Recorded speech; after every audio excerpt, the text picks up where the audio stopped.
Era janeiro de 2018, numa cidadezinha chamada Nova Esperança do Sul, no noroeste do Rio Grande do Sul. O nome soa bonito, mas quem mora lá sabe que a esperança do título é mais ironia do que realidade. Eu tinha 29 anos, trabalhava como arquivista num cartório decadente e morava na casa que minha avó deixou quando morreu, 2 anos antes. A casa era grande demais para uma pessoa só. Sala com 3 portas, corredor comprido como um túnel, cozinha que parecia saída de revista dos anos 60, quarto principal com armário embutido que ocupava uma parede inteira, e um sótão que ninguém abria desde 1992, quando meu avô faleceu de repente numa tarde de quinta-feira. A casa ficava na rua mais alta do bairro, quase na divisa com o mato.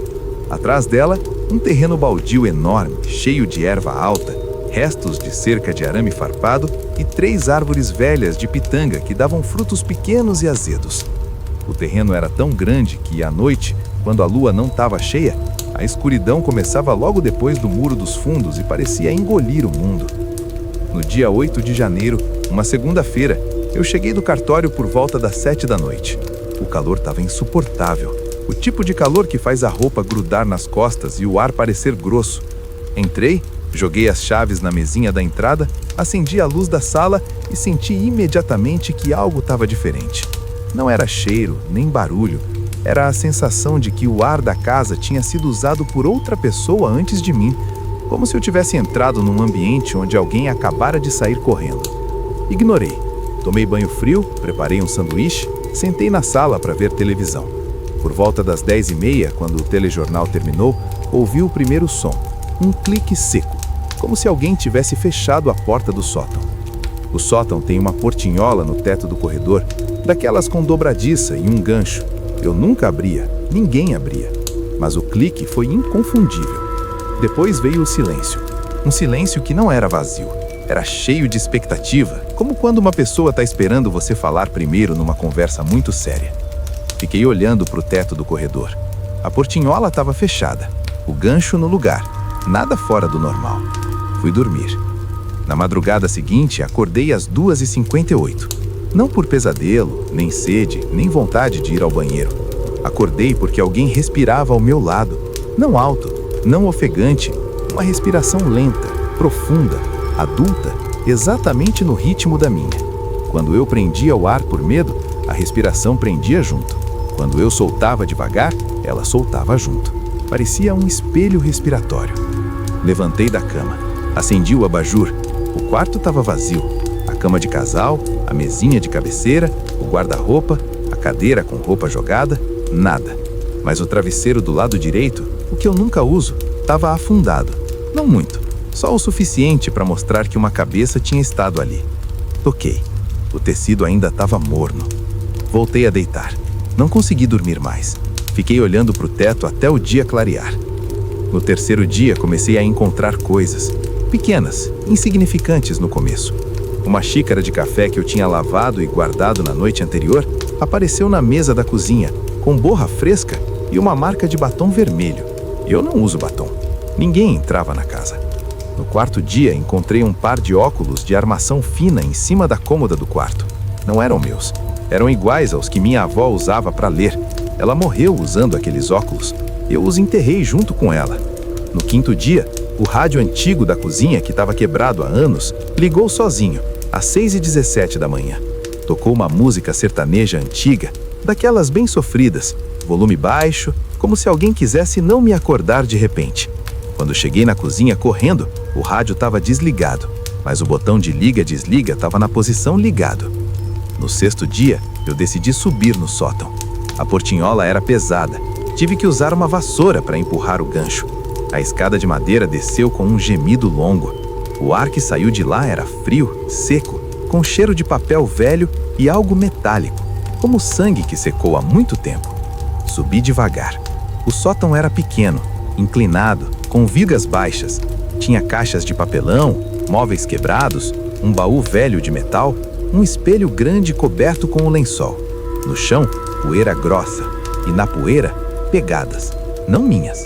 Pegadas descalças, pequenas, femininas. Elas vinham da escada, faziam um círculo lento pelo sótão e paravam exatamente em frente ao espelho coberto. Tirei o lençol do espelho. O vidro estava impecável. Nenhum dedo, nenhuma mancha. Meu reflexo apareceu. Eu estava suado, desgrenhado, com olheiras fundas. Mas atrás de mim, no reflexo, havia outra figura. Uma mulher, alta, magra, vestindo um vestido florido que eu reconheci imediatamente. O vestido de festa da minha avó. O cabelo preso num coque baixo. O rosto era o da minha avó. Mas os olhos eram os meus. Exatamente os meus olhos, olhando para mim com uma expressão que não era de saudade, nem de raiva, era de paciência, de quem espera há muito tempo e sabe que o tempo está acabando. Virei rápido. Ninguém atrás. Voltei para o espelho. A figura ainda estava lá, agora mais perto. Um passo, dois, cada vez que eu piscava, ela avançava um pouco mais. Quando cheguei bem na frente do espelho, ela estava colada atrás do meu reflexo. E sorriu. Um sorriso pequeno, contido, como quem sabe que venceu. Então o reflexo falou, não com minha voz, com a voz dela, baixa, rouca, cheia de cigarro e café. Você achou que eu ia embora quando morri? A casa não deixa. A casa guarda, e eu guardo junto. Eu recuei. Bati as costas numa viga. O espelho tremeu. A figura não se mexeu mais. Só ficou olhando. E o sorriso foi crescendo. Devagar, até os cantos da boca quase tocarem as orelhas. Até não parecer mais humano. Desci correndo. Fechei a portinhola, tranquei com um cadeado que nem sabia que existia. Fui para a sala. Sentei no sofá. Chorei. Chorei como criança. Naquela noite, os sons começaram a ficar mais frequentes. Não só no sótão, em toda a casa.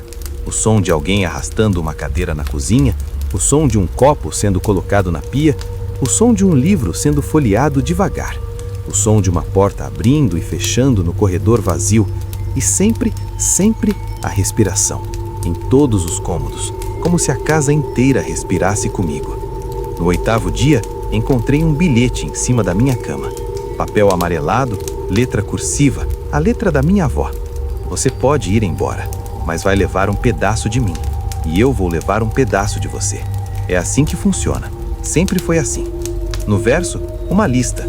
Nomes, datas, minha mãe, meu pai, meu tio, minha prima, todos os que já moraram na casa.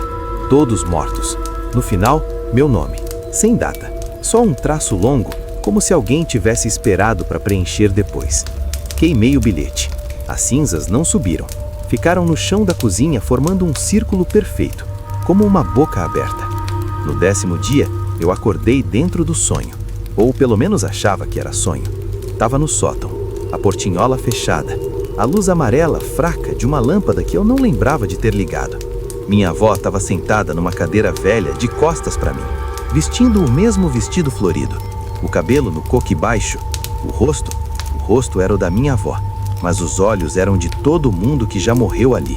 Olhos sobrepostos, olhos que piscavam em momentos diferentes. Ela disse, a casa é um estômago, ela digere devagar, e você é a próxima refeição. Mas não se preocupe, você não vai embora, você vai ficar aqui, dentro das paredes, dentro dos sons, dentro da respiração. E um dia, quando outro parente vier, você vai ser quem respira atrás dele, quem arrasta a cadeira, quem deixa o bilhete.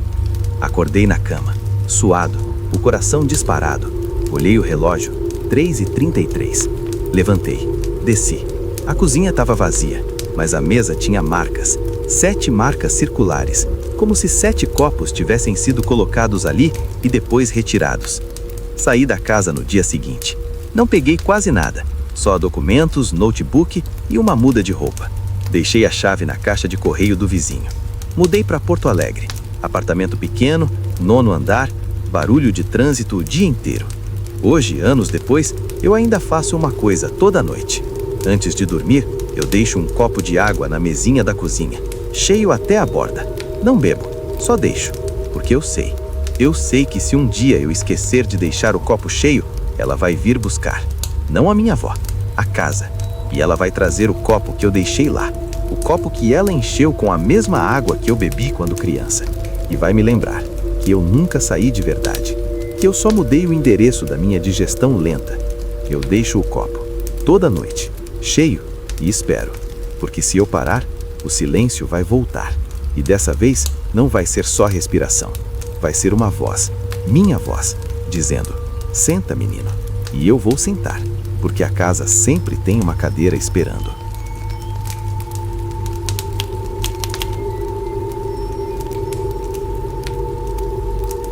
Era fevereiro de 2022, numa cidadezinha chamada Três Barrancos, no extremo oeste de Santa Catarina.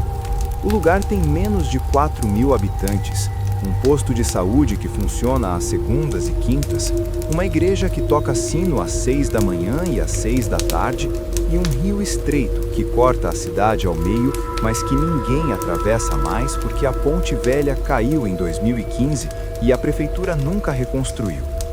Eu cheguei lá no dia 4 de fevereiro, depois de perder o emprego numa gráfica em Chapecó e terminar um namoro que durou 7 anos e terminou com uma frase: você não está aqui nem quando está. Aluguei a casa mais barata que encontrei no OLX, uma construção de tijolos sem reboco, telhado de fibrocimento, 3 quartos, cozinha americana e um quintal que dava direto para mata fechada. O corretor disse que a casa estava vazia há 4 anos. O último morador saiu sem avisar ninguém, deixou as contas pagas até o final do contrato e nunca mais voltou. Gente estranha, ele murmurou, e não explicou mais nada. A casa tinha um cheiro constante de terra molhada, mesmo sem chuva. As paredes eram frias o tempo inteiro, como se o concreto tivesse aprendido a guardar o inverno dentro de si. O primeiro andar tinha sala, cozinha e um banheiro pequeno. O segundo andar era só um corredor comprido com 3 portas: quarto da frente, quarto dos fundos e um quarto sem janela que o corretor chamou de depósito. Eu escolhi o quarto da frente porque tinha uma janela grande que dava para o rio e para a rua principal. Pelo menos eu veria movimento, pensei. Mal sabia que o movimento viria de dentro. Os primeiros dias foram de adaptação. Arrumei as poucas coisas que trouxe: cama de solteiro, mesa de fórmica, cadeira de plástico, um fogão de 2 bocas, geladeira barulhenta e um armário que rangia toda vez que abria. À noite eu ouvia os grilos da mata, o latido distante de um cachorro, o ronco do caminhão de lixo passando na rua de terra. Tudo normal. Até a noite do dia 10. Acordei às 13h42 da manhã com a sensação de que alguém tinha acabado de falar meu nome completo. Não gritado, sussurrado, como se a pessoa estivesse parada ao lado da cama, com a boca quase encostando na minha orelha. Eu abri os olhos. O quarto estava escuro, só a luz fraca do poste da rua entrando pela cortina fina. Ninguém. Levantei, acendi a luz do corredor. Nada. Voltei para a cama, fechei os olhos e ouvi de novo. Meu nome. 3 vezes, pausado, como se estivesse sendo lido num livro antigo. No dia seguinte, quando fui lavar louça, notei que a torneira pingava. Pingava em intervalos perfeitos, uma gota a cada 11 segundos. Eu fechei a torneira. A gota seguinte caiu mesmo assim. Depois outra. Depois parou. Fiquei olhando a pia por uns bons minutos, esperando. Nada. Mas a pia estava molhada, não só embaixo da torneira. Havia marcas de dedos na borda. Dedos grandes, dedos que não eram meus. No terceiro dia, comecei a encontrar coisas. Um copo de café na mesa da cozinha. Eu não tinha tomado café. O copo estava quente. O café estava na temperatura exata que eu gosto. Forte, sem açúcar, quase frio. Ao lado do copo, um pedaço de papel amassado. Abri. Era uma conta de luz antiga, de 2018. O nome do titular era o mesmo que o meu, só que eu nunca morei ali antes. No verso do papel, escrito a lápis, na minha própria letra, mas que eu juraria nunca ter escrito: você chegou cedo. Eles ainda não terminaram de arrumar a mesa. Queimei o papel na pia. As chamas foram verdes por uns segundos. As cinzas não subiram, ficaram lá, formando um círculo perfeito. Na quarta noite, os barulhos começaram de verdade. Não eram passos, eram sons de coisas sendo feitas com calma. O som de uma faca raspando em tábua de cortar, o som de panela sendo colocada no fogão, o som de óleo chiando, o som de alguém soprando uma colher quente antes de provar, tudo vindo da cozinha, no andar de baixo. Eu desci devagar, segurando o corrimão com tanta força que a madeira rangeu. A luz da cozinha estava acesa e eu não tinha acendido. Na mesa, um prato com arroz, feijão, bife acebolado e farofa. Tudo fumegante, tudo arrumado como se fosse domingo em família. Ao lado do prato, um copo de suco de laranja. E eu não tinha laranja em casa. Não toquei em nada. Voltei para o quarto. Tranquei a porta com a chave antiga. De manhã, a cozinha estava vazia. Nenhum prato, nenhum cheiro, só a pia molhada. E as mesmas marcas de dedos na borda. Dedos grandes, dedos que não eram meus. No terceiro dia, abri o quarto sem janela, o depósito. A porta estava dura, como se não fosse aberta há anos. Quando consegui, o ar que saiu era gelado, seco, com cheiro de naftalina e algo azedo. Dentro, só escuridão e poeira. Mas no centro do quarto, no chão de cimento, havia um colchão velho, sem lençol, só um travesseiro amassado e um par de chinelos. Chinelos de dedo, tamanho 42, exatamente o meu número. Eu nunca trouxe chinelos para casa. Os meus estavam no banheiro. No sexto dia, eu acordei com o som de alguém cantando, baixo, uma canção de neném antiga, daquelas que as avós cantam para os netos. A voz era feminina, rouca, como se cantasse há décadas sem parar. Vinha do quarto sem janela. Eu fui até lá. A porta estava entreaberta. Eu tinha fechado com certeza. Empurrei devagar. O colchão estava vazio, mas o travesseiro tinha uma marca funda. E o cheiro era de pele humana aquecida, de quem dormiu ali a noite inteira. Sentei no corredor. Chorei. Chorei até o dia amanhecer. No sétimo dia, encontrei a primeira foto. Estava dentro do armário do meu quarto, entre as minhas camisas. Uma foto antiga, amarelada, em preto e branco. Uma família. 5 pessoas. Pai, mãe, 3 crianças. Todos sorrindo. Mas os rostos eram borrados. Não com o tempo. Borrados de propósito. Como se alguém tivesse passado o dedo com força no papel quando a tinta ainda estava fresca. No verso do papel, escrito com caneta azul, eles não gostam de serem vistos, mas eles veem você. Sempre viram. No 8º dia, os sonhos começaram. Sonhos longos, detalhados, em que eu estava na casa, mas a casa era maior. Corredores que não acabavam, portas que levavam para outros quartos idênticos. Em cada quarto, uma pessoa. Sempre a mesma pessoa. Eu, em diferentes idades. O eu de 5 anos brincando no quintal, o eu de 12 anos chorando no banheiro, o eu de 25 anos bebendo sozinho na cozinha. E em todos os sonhos, no canto da imagem, sempre a mesma figura. Alta, magra, sem rosto, só uma silhueta escura que não se mexia, só observava. Acordava suando frio. O relógio marcava sempre o mesmo horário, 3h59. Nem um minuto a mais, nem um minuto a menos. No 10º dia, eu desci ao quintal. A mata estava quieta demais. Nenhum pássaro, nenhum inseto, só o vento nas árvores. Caminhei até o limite do terreno. Parei. Olhei para trás. A casa parecia respirar. As janelas eram olhos. O telhado era uma fronte franzida. A porta da frente era uma boca entreaberta. E dentro da boca, uma sombra, parada, esperando.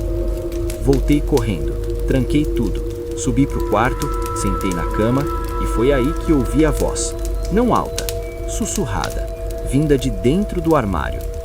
Você pode ir embora, mas vai levar um pedaço da casa com você. E a casa vai levar um pedaço de você. É assim que a gente fica inteiro. Abri o armário. Nada, só compras.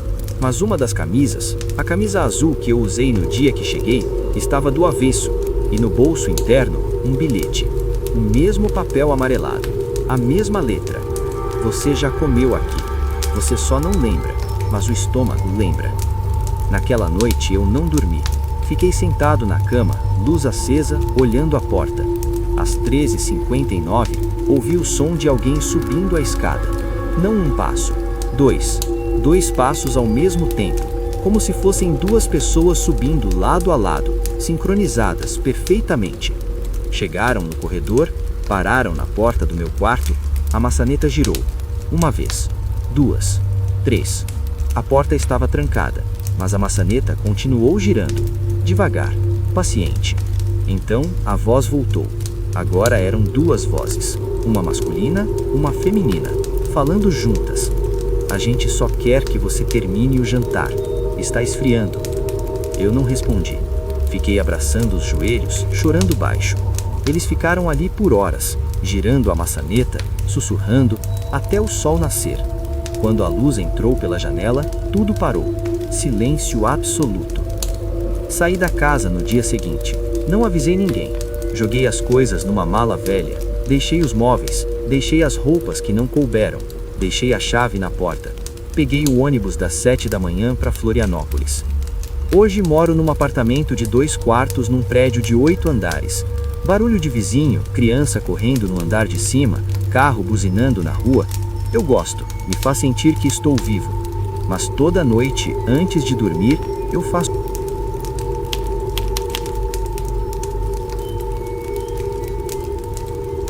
Era março de 2025, numa cidadezinha chamada Engenho Velho, no sertão da Paraíba. O lugar não aparece direito no Google Maps. Você tem que saber que, depois de Campina Grande, pega a BR-230 por 87 quilômetros. Entra numa estrada de terra vermelha que parece não acabar nunca. Passa por 3 açudes secos e chega num vilarejo de ruas sem calçamento, casas de taipa e barro, uma igrejinha branca com sino rachado e um único bar que vende pinga e refrigerante quente.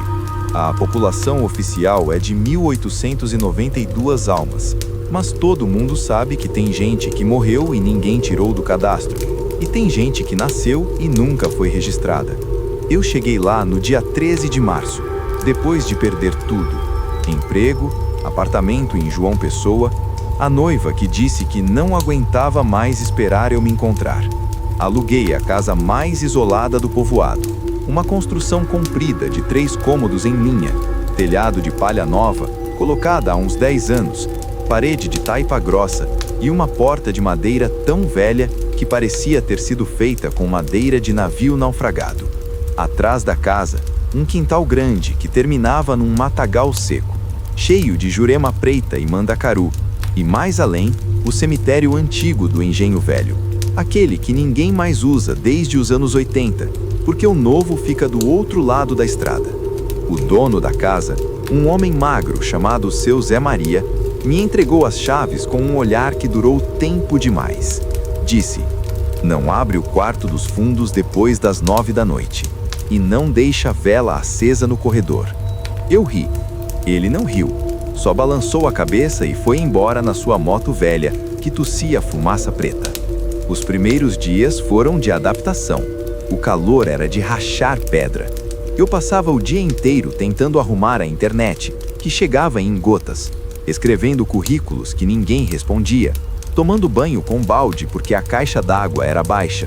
À noite eu ouvia os cachorros do bairro latindo em coro, como se estivessem combinando alguma coisa, e o vento batendo nas palhas do telhado, fazendo um som que parecia alguém passando unha em lixa grossa. Normal, pelo menos era o que eu dizia para mim mesmo. A primeira coisa estranha aconteceu no dia 17. Acordei às 3h14 da manhã com a boca seca e uma sensação de que alguém tinha acabado de sair do cômodo. Levantei, peguei o copo d'água na mesinha. O copo estava cheio. Eu não lembrava de ter enchido. Bebi. A água estava gelada, gelada demais para um lugar onde tudo ferve. Quando voltei a deitar, notei que o lençol do lado esquerdo da cama, o lado que eu nunca uso, estava esticado e liso, como se ninguém tivesse dormido ali, mas tinha uma marca funda no travesseiro. Não de cabeça, de rosto, como se alguém tivesse deitado de bruços e pressionado o rosto com força contra o tecido por muito tempo. No dia seguinte, quando fui lavar o rosto no banheiro, uma pia de louça rachada e um espelhinho pendurado torto, vi que o espelho estava embaçado. Não de vapor de banho. Eu não tinha tomado banho ainda. Estava embaçado, como se alguém tivesse respirado forte nele. E no meio do embaçado, escrito com o dedo, 2 palavras: fica quieto. Apaguei com a mão. O vidro ficou limpo. Mas as palavras voltaram segundos depois, no mesmo lugar, na mesma letra tremida. Comecei a dormir com a luz acesa. No dia 20, eu abri o quarto dos fundos pela primeira vez. A porta estava dura, o trinco enferrujado. Quando consegui abrir, o ar que saiu era diferente do resto da casa. Seco, frio, com cheiro de vela apagada há pouco tempo e algo doce, como flores murchas.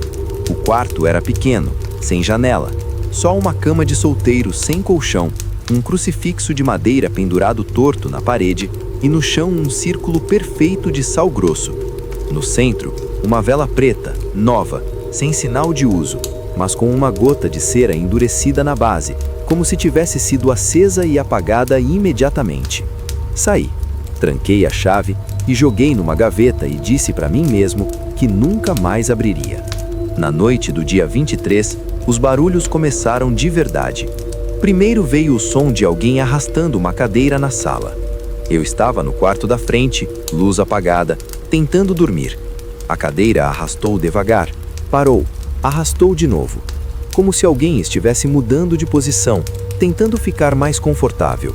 Depois veio o som de um copo sendo colocado na mesa de centro, o timentar delicado de vidro contra madeira. Depois, silêncio. Depois o som de alguém bebendo, um gole longo, lento, audível. Depois, o copo sendo colocado de volta. Depois, o silêncio de novo. Desci. A sala estava vazia. A cadeira estava onde sempre esteve. O copo, meu copo de café da manhã, estava na mesa, com um dedo de água. Eu não tinha deixado nada ali. A água estava gelada. Toquei o copo. Ainda sentia o calor de dedos que acabaram de segurá-lo. Voltei para o quarto, tranquei a porta, sentei na cama e foi aí que ouvi a voz, baixa, rouca, de homem velho, vinda do corredor, do outro lado da porta. Você já sentou na cadeira errada uma vez. Lembra? Eu não lembrava. Não lembrava de nada. Mas alguma coisa dentro do peito apertou, como se uma memória estivesse tentando nascer e não conseguisse. Na madrugada seguinte, acordei com o som de alguém folheando o livro. O som vinha do quarto dos fundos. Páginas virando devagar, com cuidado, como quem lê pela primeira vez um texto muito importante. Fui até a porta. Parei. Encostei a orelha. A leitura parou. Silêncio. Depois, uma voz, agora feminina, jovem, quase cantada. Capítulo 7. A casa não escolhe quem entra, ela escolhe quem fica. Eu recuei. A porta do quarto dos fundos estava entreaberta. Eu tinha trancado. Voltei para o meu quarto correndo. Tranquei. Sentei no chão. Chorei baixo até o sol nascer. No dia 27, encontrei a primeira foto. Estava dentro do meu tênis, dobrada com cuidado. Foto antiga, sépia, amassada nas bordas. Uma família sentada na varanda da mesma casa. Homem, mulher, 2 crianças. Todos olhando para a câmera. Mas os rostos eram meus. Eu adulto, eu criança, eu adolescente, eu agora. Todos misturados na mesma foto, como se alguém tivesse colado minha cara em cima das caras antigas com precisão cirúrgica. No verso, escrito com caneta preta: você já esteve aqui 7 vezes. Essa é a 8ª. A 8ª é a última. Queimei a foto na pia. As flamas foram azuis. As cinzas não subiram. Ficaram lá, formando o número 8. A partir daí, os dias se fundiram. Os barulhos não paravam mais. Alguém lavando louça a 1h da manhã. Alguém varrendo o quintal às 3 da manhã. Alguém cantando hinos antigos no quarto dos fundos às 4 da manhã. Alguém respirando atrás da porta do meu quarto às 5 da manhã. E sempre, sempre, a sensação de que eu já vivi aquele dia. Já ouvi aqueles sons. Já chorei daquele jeito. Já queimei aquela foto. No dia 4 de abril, eu tentei sair. Fiz a mala, coloquei tudo dentro do carro alugado, entrei, liguei, pisei no acelerador. A estrada de terra estava lá, mas quanto mais eu dirigia, mais a casa aparecia no retrovisor. Não diminuía, ficava do mesmo tamanho, como se eu estivesse dirigindo em círculos perfeitos, sem nunca sair do terreno. Desliguei o carro, voltei. A porta da frente estava aberta. Eu tinha trancado. Entrei, sentei na sala e ouvi a voz. Todas as vozes, juntas. Homem velho, mulher jovem, criança, adulto, idoso. Falando ao mesmo tempo, em coro perfeito. Você não sai, você não sai, você não sai. Você fica, você fica, você fica, você já ficou. Eu gritei, gritei até a garganta rasgar, até o sangue subir na boca, até o silêncio voltar. Saí da casa no dia seguinte, deixei tudo, carro, mala, roupas, chaves. Caminhei os 87 quilômetros até a BR-230. Peguei carona com um caminhoneiro que não perguntou nada. Cheguei em Campina Grande. Peguei ônibus para João Pessoa. Aluguei um quartinho na beira-rio. Barulho de mar, barulho de gente, barulho de vida. Hoje, dezembro de 2025, moro num apartamento pequeno no alto de um prédio. 14º andar, vista para o mar. Barulho constante de ondas e carros. Mas toda noite, antes de dormir, eu faço uma coisa que ninguém entende. Eu deixo a porta do apartamento entreaberta. Só uma fresta, o suficiente para uma mão passar. Depois eu deito, apago a luz e fico esperando. Porque eu sei que se um dia eu esquecer de deixar a porta entreaberta, eles vão entrar. Não batendo, não pedindo. Vão simplesmente atravessar. Vão sentar na beira da cama. Vão folhear o livro que eu não li. Vão lavar a louça que eu não sujei. Vão respirar no meu travesseiro e vão sussurrar com todas as vozes que eu já tive. Você já esteve aqui 8 vezes. Essa é a 9ª. A 9ª é para sempre. Eu deixo a porta entreaberta toda noite e espero, porque se eu parar, a casa não vai precisar mais da estrada de terra.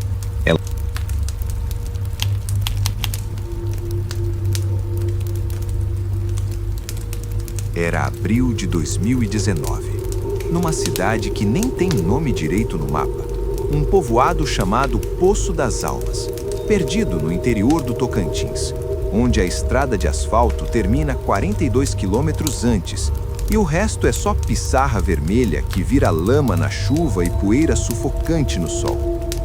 O lugar tem umas 400 almas, uma única mercearia que vende fiado para quem tem nome conhecido, uma capelinha de taipa que nunca teve padre fixo e um rio que seca quase todo ano, deixando no fundo um cheiro de peixe podre e lama quente.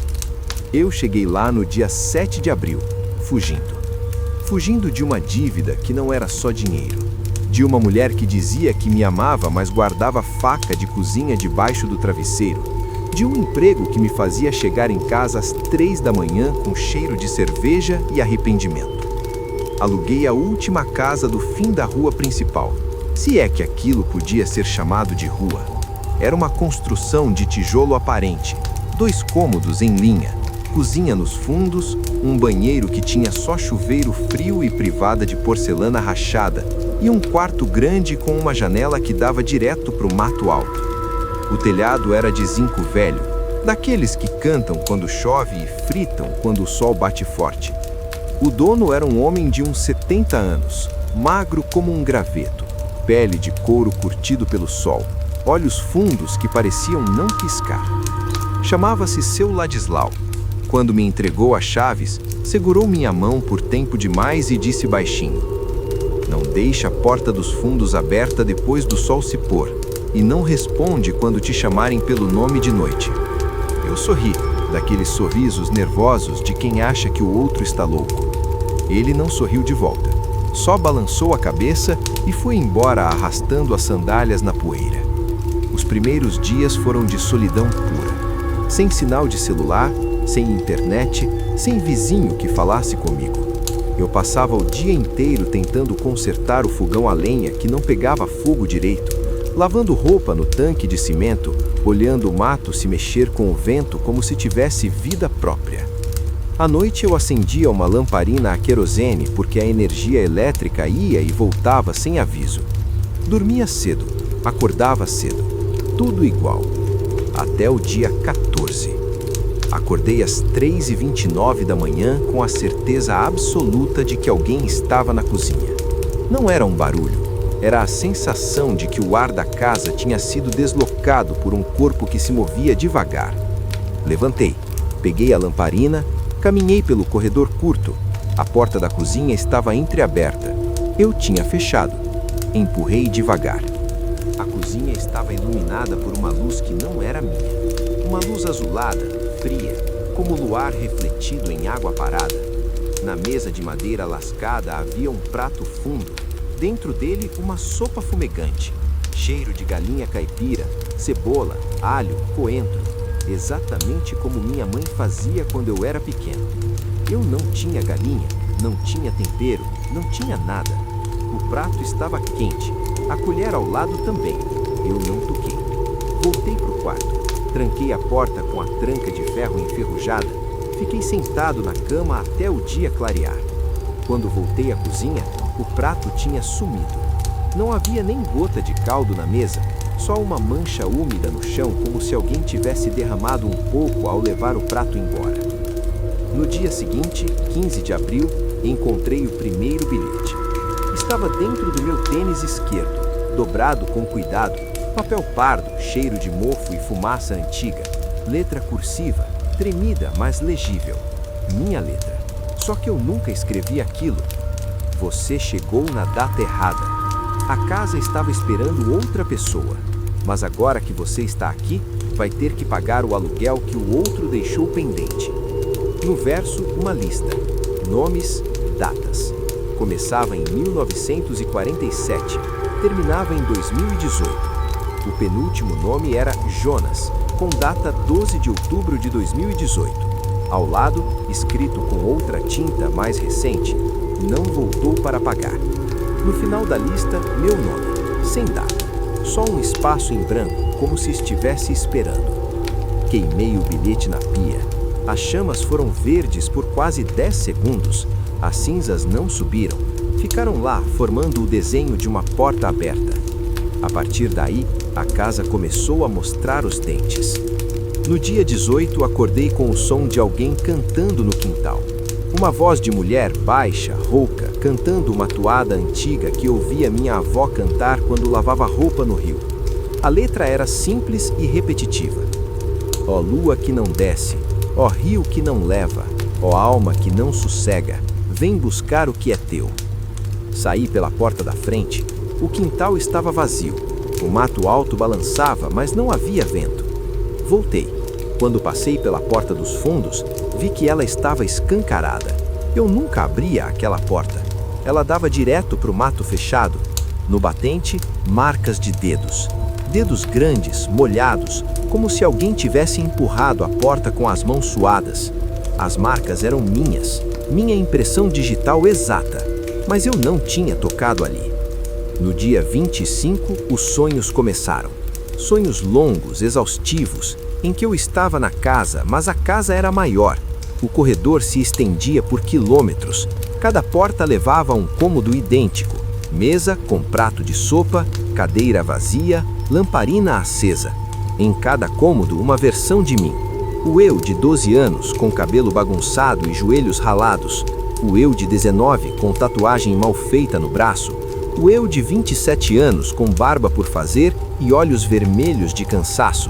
E em todos os sonhos, no fundo do corredor, uma porta que não existia na casa real. Preta, sem maçaneta, só um buraco onde deveria estar a fechadura, e do outro lado, uma luz vermelha, fraca, pulsante, como coração batendo devagar. Eu acordava sempre no mesmo horário, 3h29 da manhã, sempre suando, sempre com a boca seca, sempre com a sensação de que acabou de fechar aquela porta preta com força. No dia 25, abri a porta dos fundos pela primeira vez. Não sei porquê, talvez para provar que não tinha nada, talvez porque a casa estava me empurrando para lá. O trinco estava duro, como se nunca tivesse sido usado. Quando abri, o ar que saiu era diferente. úmido, doce, com cheiro de terra recém-revirada e flores que não existem mais no cerrado. Do lado de fora, o mato estava quieto, mas o chão tinha pegadas, pegadas descalças. Elas vinham do mato, entravam pela porta, faziam um círculo lento pela cozinha, paravam na mesa, depois voltavam para o mato. Eram minhas pegadas. Meu pé direito tem um calo no dedão. A marca estava lá, exata. Fechei a porta, tranquei. Sentei no chão da cozinha. Chorei até a garganta doer. No dia 29, os barulhos se tornaram rotina. Alguém lavando louça às 2 da manhã, alguém varrendo o chão de terra batida às 4, alguém rezando o tércio às 5, em voz baixa, mas audível, com o som das contas de madeira batendo umas nas outras. Alguém respirando atrás da porta do meu quarto às 6, e sempre a mesma voz no meio da madrugada, sussurrando meu nome completo, como se estivesse lendo um cartório de almas. No dia 3 de maio, eu encontrei a fotografia.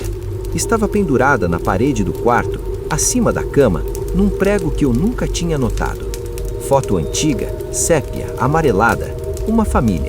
Homem, mulher, 3 crianças, todos olhando para a câmera. Mas os rostos eram meus. Eu, bebê, eu, criança, eu, adolescente, eu, adulto, eu agora. Todos na mesma foto, todos com o mesmo olhar, cansado, resignado, esperando. No verso escrito com carvão: você já pagou 7 vezes, essa é a 8ª.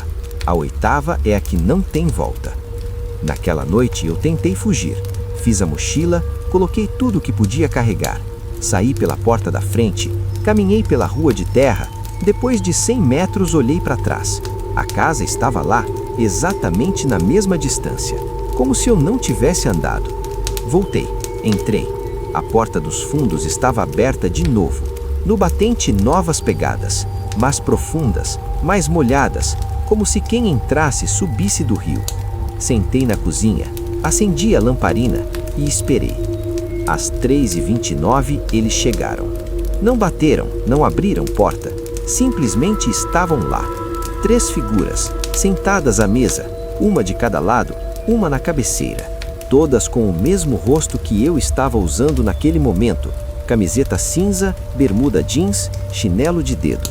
Todas olhando para mim, sem piscar. A que parecia mais velha falou primeiro. Voz rouca, lenta. O aluguel atrasou 7 vezes. A gente deixou passar. Agora é a 8ª. Você paga com o que sobrou. Eu perguntei com a voz tremendo: o que sobrou? A do meio, a versão de mim com uns 30 anos, respondeu: o que sobrou é você. O pedaço que ainda acha que pode ir embora. O pedaço que ainda tem esperança. A gente leva isso e te deixa o resto. A mais nova, o eu criança, completou: não chora, é rápido. Você já fez isso 7 vezes, só não lembra. Eu gritei até o...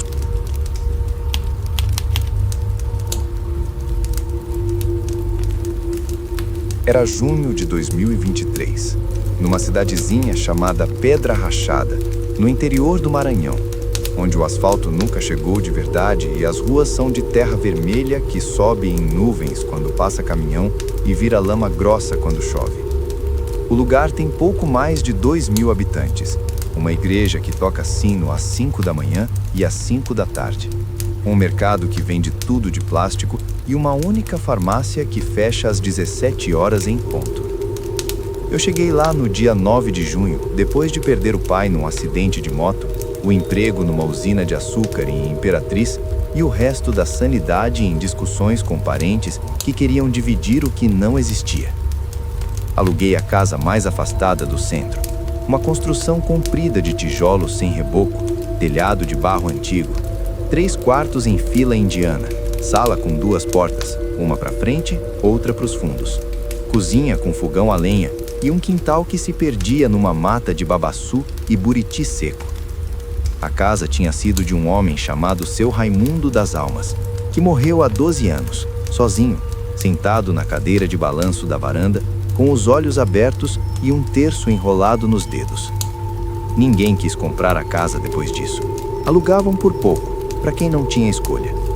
O corretor, um homem baixo e gordo chamado Zé do Posto, me entregou as chaves com um sorriso que não chegava aos olhos. Disse: "Não deixa a cadeira de balanço vazia depois das 8 da noite. E não olha para o espelho do corredor depois que o sol se pôr. E, pelo amor de Deus, não responda quando te chamarem de dentro do poço." Eu ri. Ele não riu. Só fez o sinal da cruz e foi embora na sua moto que tossia fumaça preta. Os primeiros dias foram de silêncio pesado. Sem sinal de celular decente, sem internet, sem vizinho que se aproximasse. Eu passava o dia tentando consertar o fogão a lenha que soltava fumaça por toda parte, lavando roupa no tanque de cimento rachado, olhando a mata se mexer com o vento como se tivesse pulmões. À noite eu acendia 2 lamparinas a querosene e dormia cedo, porque o escuro lá fora era denso demais para encarar por muito tempo. A primeira rachadura apareceu no dia 14. Acordei às 3h41 da manhã com a sensação de que alguém tinha acabado de sentar na cadeira de balanço da varanda. O rangido era inconfundível, madeira velha gemendo devagar, como se o peso fosse colocado com cuidado, sem pressa. Levantei, peguei a lamparina, abri a porta da frente. A cadeira estava lá, balançando sozinha, devagar, para frente, para trás, para frente, para trás. O movimento era perfeito, ritmado, como se a pessoa soubesse exatamente quanto força usar para não parar de repente. Não havia vento, o ar estava parado. Olhei para os lados, nada. Só mato escuro e o som distante de um cachorro latindo no outro lado do povoado. Voltei para dentro, fechei a porta. Quando me virei para o corredor, a cadeira parou de repente. O silêncio que veio depois foi pior que o rangido. No dia seguinte, quando fui buscar água no poço do quintal, o encanamento não chegava até a casa. Notei que a corda estava molhada. Molhada de cima a baixo, como se alguém tivesse puxado o balde recentemente. O balde estava no fundo. Eu não tinha puxado nada ainda. Olhei para dentro do poço. Escuridão total. Mas o cheiro que subia era de água parada misturada com algo orgânico, doce, podre, como flores que apodreceram dentro de um copo. Desci o balde. Puxei. Quando o balde chegou na borda, dentro dele havia um terço. O mesmo terço que seu Raimundo segurava quando morreu. As contas eram de madeira escura, gastas, com um crucifixo de prata oxidada. Eu não toquei. Joguei o balde de volta no poço. O terço ficou boiando por um instante antes de afundar devagar. No dia 16, encontrei o primeiro bilhete. Estava dentro do meu chinelo direito, dobrado com cuidado, papel pardo, cheiro de fumaça de lenha e naftalena. Letra cursiva, antiga, mas minha. Exatamente minha letra quando eu escrevia cartas para minha mãe na adolescência. Você chegou na hora errada. A cadeira estava esperando outra pessoa. Agora que você sentou, vai ter que ficar até o balanço parar. No verso, uma lista. Nomes, datas. Começava em 1953. Terminava em 2011. O penúltimo nome era Raimundo das Almas, com data 17/9/2011. Ao lado, escrito com outra tinta, mais recente, não terminou o turno. No final da lista, meu nome, sem data, só um traço comprido, como se alguém estivesse esperando para completar. Queimei o bilhete na pia da cozinha. As chamas foram azuis por quase 20 segundos. As cinzas não subiram, ficaram lá, formando o desenho de uma cadeira de balanço. A partir daí, a casa começou a se mexer comigo. No dia 19, acordei com o som de alguém rezando o terço no corredor. As contas batendo devagar, uma por uma, voz baixa, masculina, rouca, repetindo as ave-marias com o sotaque antigo do interior. Fui até a porta do quarto. O corredor estava vazio, mas o som continuava. Vinha de trás de mim. Virei. Nada. O som mudou de direção. Agora vinha do quarto dos fundos. Abri a porta. O quarto estava vazio. Só uma cama sem colchão e um espelho grande encostado na parede. O vidro estava impecável. Meu reflexo apareceu, mas atrás do reflexo, sentado na cadeira de balanço que não estava no quarto, estava um homem, velho, magro, olhos fundos, vestindo a mesma camisa que eu estava usando naquele momento. Ele balançava devagar, para frente, para trás, para frente, para trás. O movimento era perfeito, ritmado, como se a pessoa soubesse exatamente quanto força usar para não parar de repente. Não havia vento, o ar estava parado. Olhei para os lados, nada. Só mato escuro e o som distante de um cachorro latindo no outro lado do povoado. Voltei para dentro. Fechei a porta. Quando me virei para o corredor, a cadeira parou de repente. O silêncio que veio depois foi pior que o rangido. No dia 22, os sonhos começaram a ser longos demais. Eu sonhava que estava na casa, mas a casa tinha mais cômodos. Um corredor infinito, portas dos dois lados. Em cada porta, uma versão de mim. O eu de 9 anos, chorando porque perdeu o cachorro. O eu de 16 anos, brigando com o pai. O eu de 24 anos, bêbado na beira do rio. O eu de 32 anos, chorando no enterro da mãe. E no final do corredor, sempre a mesma porta preta, sem maçaneta. Só um buraco redondo onde deveria estar a fechadura. Do outro lado, uma luz amarelada, fraca, como lâmpada de lamparina antiga. Eu tentava não chegar lá, mas o corredor me empurrava. Acordava sempre às 3h41, sempre suado, sempre com a boca cheia de água do poço. No dia 26, abri a porta dos fundos pela primeira vez. O trinco estava duro, como se nunca tivesse sido usado. Quando abri, o ar que saiu era úmido, doce, com cheiro de terra removida e flores que não existem mais no cerrado. O quintal estava quieto, mas o chão tinha pegadas, pegadas descalças. Elas vinham do mato, entravam pela porta, faziam um círculo lento pela cozinha, paravam na cadeira de balanço da varanda, depois voltavam para o mato. Eram minhas pegadas. Meu pé direito tem uma cicatriz no calcanhar de um prego que pisei quando criança. A marca estava lá, exata. Fechei a porta, tranquei. Sentei no chão, chorei até o sol nascer. No dia 30, os barulhos viraram rotina. Alguém balançando a cadeira às 2 da manhã, alguém rezando o terço às 3 da manhã, alguém lavando louça às 4 da manhã, alguém respirando atrás da porta do meu quarto às 5 da manhã. E sempre, sempre, a voz, sussurrando o meu nome completo, como se estivesse lendo um cartório de almas perdidas. No dia 5 de julho, encontrei a fotografia. Estava pendurada na parede da sala, num prego que eu nunca tinha notado. Foto antiga, sépia, amarelada.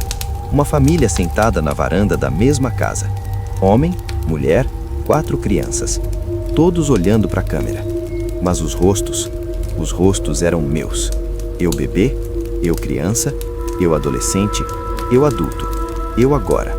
Todos na mesma foto. Todos com o mesmo olhar. Exausto, resignado, esperando a vez de sentar. No verso escrito com carvão. Você já sentou 7 vezes. Essa é a 8ª. A 8ª é a que não tem volta. Naquela noite, eu tentei fugir. Fiz a mochila, coloquei tudo o que podia carregar. Saí pela porta da frente, caminhei pela rua de terra. Depois de 200 metros, olhei para trás. A casa estava lá, exatamente na mesma distância, como se eu não tivesse andado. Voltei. Entrei. A porta dos fundos estava aberta de novo.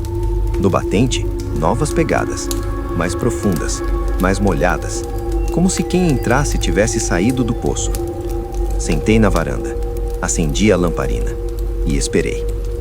Às 3h41, eles chegaram. Não bateram, não abriram porta.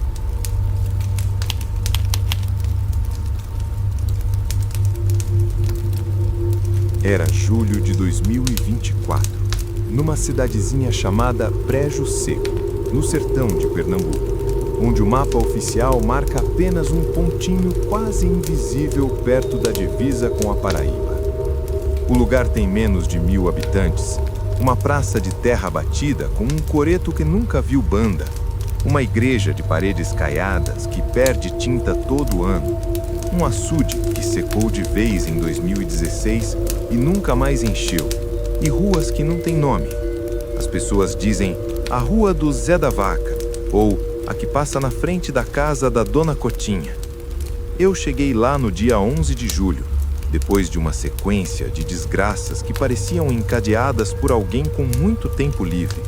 Pai morto de infarto, mãe internada com depressão grave, namoro terminado por mensagem de texto, demissão por reestruturação, carro roubado na saída do trabalho, conta bancária zerada e a sensação de que se eu não saísse de Recife imediatamente, alguma coisa dentro de mim ia quebrar de vez. Aluguei a casa mais barata que encontrei no grupo de Facebook de aluguel da região. Uma construção comprida de taipa e tijolo, telhado de telha Marcélia velha que pingava em dias de chuva, 3 quartos em fila, sala com janela de madeira que não fechava direito, cozinha com fogão a lenha e pia de cimento, e um quintal grande que terminava numa cerca de arame farpado meio tombada. Atrás da cerca, só mato seco, mandacaru, jurema preta e mais ao fundo o velho cemitério abandonado que o povo chamava de Cemitério dos Esquecidos. Ninguém enterrava mais lá desde os anos 80. As pessoas diziam que o chão lá não aceitava mais corpo novo. A proprietária, uma mulher de uns 65 anos, chamada Dona Lourdes, me entregou as chaves com a mão tremendo. Ela usava um vestido florido, desbotado, e um terço de contas pretas enrolado no pulso. Antes de ir embora, parou na porta da sala e falou baixo, quase sussurrando: "Meu filho, não deixe a janela do quarto dos fundos aberta depois das 6 da tarde. Não responda quando te chamarem pelo nome de dentro do poço seco. E, pelo amor de Deus, não senta na cadeira de embalo que fica na sala depois que escurecer. Ela balança sozinha, e quando para, é porque alguém sentou." Eu agradeci. Disse que era só superstição, que eu não acreditava nessas coisas. Ela me olhou como quem olha um condenado que ainda não sabe que está condenado. Fez a sinal da cruz 3 vezes e foi embora arrastando as chinelas na poeira. Os primeiros dias foram de adaptação lenta e dolorosa.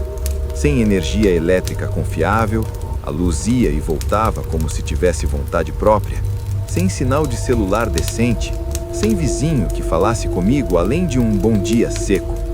Eu passava o dia tentando consertar o fogão a lenha que soltava fumaça por toda parte, lavando roupa no tanque de cimento rachado, olhando o mato se mexer com o vento quente como se tivesse respiração. À noite eu acendia 2 lamparinas a querosene e dormia cedo porque o escuro do sertão é diferente. Não é só ausência de luz, é presença de algo que observa. A primeira rachadura apareceu no dia 16 de julho. Acordei às 3h52 da manhã com a certeza absoluta de que alguém tinha acabado de falar meu nome completo do lado de fora da janela do quarto dos fundos. Não gritado, sussurrado, como se a pessoa estivesse com a boca colada na tela de arame metálico, separada de mim por apenas centímetros de tecido metálico. Levantei, peguei a lamparina, caminhei pelo corredor curto. A janela do quarto dos fundos estava aberta. Eu tinha fechado com certeza. O trinco estava no lugar, mas a janela escancarada, como se alguém tivesse aberto por dentro. O ar que entrava era gelado, apesar do calor abafado da noite. Olhei para fora. O quintal estava escuro. Só o contorno dos mandacarus contra o céu estrelado, mas havia uma marca no batente da janela. 5 impressões digitais. Dedos grandes, molhados, como se a pessoa tivesse colocado a mão ali para se apoiar enquanto sussurrava. As marcas eram minhas, minha impressão digital exata. Eu não tinha tocado ali. Fechei a janela, tranquei o trinco com força, voltei para o quarto da frente, sentei na cama, coração batendo tão forte que eu sentia o pulso nas têmporas. No dia seguinte, quando fui buscar água no poço seco, o encanamento não chegava até a casa. Notei que a corda estava molhada. molhada de cima a baixo, pingando. O balde estava no fundo. Eu não tinha puxado nada ainda. Olhei para dentro do poço. Escuridão absoluta. Mas o cheiro que subia era de água parada misturada com algo doce e podre, como flores que apodreceram dentro de um copo há semanas. Desci o balde, puxei. Quando o balde chegou na borda, dentro dele havia um terço, contas de madeira escura, gastas, com um crucifixo de prata escurecida. As contas ainda estavam quentes. Eu não toquei. Joguei o balde de volta no poço. O terço ficou boiando por um instante antes de afundar devagar, como se fosse puxado por baixo. No dia 18, encontrei o primeiro bilhete. Estava dentro do meu chinelo esquerdo, dobrado com cuidado. Papel pardo, cheiro de fumaça de lenha antiga, letra cursiva, tremida, mas minha, exatamente minha letra quando escrevia bilhetes para minha mãe na adolescência. Você chegou na data errada. A cadeira estava esperando outra pessoa. Agora que você sentou, vai ter que ficar até o balanço parar de vez. No verso, uma lista longa. Nomes, datas. Começava em 1938. Terminava em 2019. O penúltimo nome era Lourdes Maria da Conceição, com data 11/7/2019. Ao lado, escrito com outra tinta, mais recente, não terminou o turno. No final da lista, meu nome completo, sem data. Só um espaço em branco comprido, como se alguém estivesse esperando para preencher com a caneta certa. Queimei o bilhete na pia da cozinha. As chamas foram verdes por quase 30 segundos. As cinzas não subiram. Ficaram lá, formando o desenho exato de uma cadeira de embalo. A partir daí, a casa começou a respirar comigo. No dia 21, acordei com o som da cadeira de embalo rangendo na sala. Eu estava no quarto da frente. A cadeira rangia lentamente, ritmada, para frente e para trás, como se alguém estivesse sentado ali, balançando com calma. Levantei, caminhei até a sala. A cadeira estava vazia, mas o movimento continuava, devagar. Parou exatamente quando eu entrei. O silêncio que veio depois foi tão pesado que eu senti nos ombros. No dia 23, os sonhos começaram a ser longos e exaustivos. Eu sonhava que estava na casa, mas a casa tinha mais cômodos, um corredor infinito com portas dos dois lados, em cada porta uma versão de mim. O eu de 7 anos, chorando porque perdeu o cachorro, o eu de 14 brigando com o pai, o eu de 22, bêbado na beira do rio, o eu de 29 chorando no enterro da avó, e no final do corredor sempre a mesma porta preta, sem maçaneta, só um buraco redondo onde deveria estar a fechadura. Do outro lado, uma luz amarelada, fraca, como lamparina antiga. Eu tentava não chegar lá, mas o corredor me empurrava. Sempre acordava às 3h52, sempre suando, sempre com a boca cheia de água do poço seco. No dia 27, abri a porta dos fundos pela primeira vez. O trinco estava duro, como se nunca tivesse sido usado. Quando abri, o ar que saiu era úmido, doce, com cheiro de terra revirada e flores que não existem mais no sertão. O quintal estava quieto, mas o chão tinha pegadas descalças. Elas vinham do mato, entravam pela porta, faziam um círculo lento pela cozinha, paravam na cadeira de embalo da sala, depois voltavam para o mato. Eram minhas pegadas. Meu pé esquerdo tem uma cicatriz em forma de meia-lua no calcanhar, de um prego que pisei quando criança. A marca estava lá, exata. Fechei a porta, tranquei o trinco, sentei no chão da sala. Chorei até a garganta rasgar. No dia 31, os barulhos viraram rotina completa. Alguém balançando a cadeira às 2 da manhã, alguém rezando o terço às 3 da manhã, alguém lavando louça às 4 da manhã, alguém respirando atrás da porta do meu quarto às 5 da manhã, alguém sussurrando meu nome completo às 6 da manhã. E sempre, sempre a voz. Agora eram várias vozes, sobrepostas. Homem velho, mulher jovem, criança, adulto, idoso, falando ao mesmo tempo, em coro perfeito. Você pode ir embora, mas vai levar um pedaço da casa, e a casa vai levar um pedaço de você. É assim que a gente fica inteiro. No dia 5 de agosto, encontrei a fotografia. Estava pendurada na parede da sala num prego que eu nunca tinha notado. Foto antiga, sépia, amarelada. Uma família sentada na varanda da mesma casa. Homem, mulher, 5 crianças. Todos olhando para a câmera. Mas os rostos eram meus. Eu bebê, eu criança, eu adolescente, eu adulto,